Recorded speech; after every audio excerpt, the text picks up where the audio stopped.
Isang pagpalang araw po sa atin lahat. Atin pong pagnilayan ang mga kataga mula sa Lucas chapter 16 verse 13, kung saan ipinapaalala sa atin ng Panginoon na walang aliping makapaglilingkod sa dalawang Panginoon.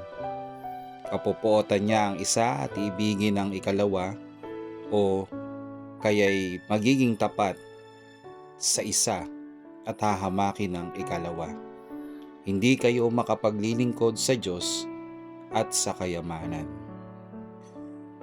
Sa mundong ating ginagalawan, madalas tayong maligaw ng landas dahil sa paghahangad ng higit pa. Akala natin ang seguridad at kaligayahan ay matatagpuan sa dami ng ating ari-arian, sa kintab ng ating mga nakakamit, o sa pagkilala ng ibang tao. Ngunit sa bawat sandaling inilalaan natin sa pagpapayaman ng ating sarili, unti-unti nating nakakaligtaan na ang ating puso ay may isang tahanan lamang, ang puso ng Diyos. Nakakalungkot isipin na minsan mas pinipili nating maging alipin ng materyal na bagay kaysa malayang anak ng may kapal. Ang mga materyal na bagay ay panandalian lamang.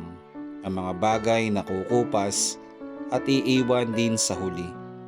Subalit, ang pag-ibig ng Diyos ay nananatili, hindi nagbabago at hindi kailanman magkukulang. Naway magising ang ating mga damdamin sa katotohanang ang tunay na kayamanan ay wala sa ating bulsa, kundi nasa ilalim ng ating pananampalataya at sa ating pagtatalaga sa Kanya. Huwag nating hayaan ang ating mga kamay ay mapuno ng kayamanan ng mundo habang ang ating mga puso ay nauuhaw sa presensya ng Panginoon. Manalangin tayo. Panginoon, patawarin mo po kami sa mga sandaling mas pinili naming maglingkod sa mga bagay na panandalian lamang. Inisin mo po ang aming mga puso mula sa anumang pagkaganid at pagkamakasarili.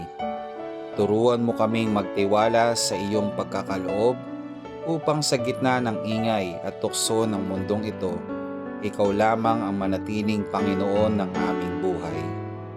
Gawin mo kaming tapat na lingkod na ang tanging layunin ay ang maparangalan ka sa bawat pintig ng aming puso. Ito ang aming dalangin sa pangalan ni Jesus, kasama ng Espiritu Santo, magpa kailanman.